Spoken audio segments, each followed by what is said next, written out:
Hello everyone, welcome to stories by Chandravanka handle.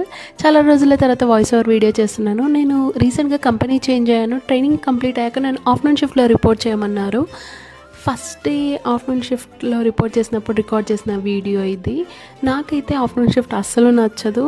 Because నాకు migraine ఉంది. Migraine ఉన్న వాళ్ళకి ప్రాపర్ స్లీప్ లేకపోతే బాగా క్రాంకీ అవుతారు. నేనైతే పర్సనల్గా ఫుల్ క్రాంకీ అయిపోతాను అండ్ బ్రేక్ఫాస్ట్ స్కిప్ అవుతుంది నైట్ షిఫ్ట్ వల్ల. అండ్ ప్రాపర్ ఫ్యామిలీ టైం ఉన్నట్టు అనిపించదు. నెక్స్ట్ థింగ్, ఎంతమంది like Vanasthalipuram, Hayathnagar and LB Nagar నుంచి వచ్చేవాళ్ళు విత్ ఇన్ సిటీలో ట్రావెల్ చేసినట్టు కాకుండా ఒక ప్లేస్ నుంచి లైక్ ఒక డిస్ట్రిక్ట్ నుంచి ఇంకొక డిస్ట్రిక్ట్కి వెళ్ళినట్టు అనిపిస్తుంది. మినిమం 2 hours అన్న పడుతుంది. ఇన్ కేస్ మనము పీక్ అవర్స్లో లైక్ ఆఫ్టర్నూన్ అలా బయలుదేరితే బాబోయ్ టెర్రబుల్ ట్రాఫిక్ ఉంటుంది.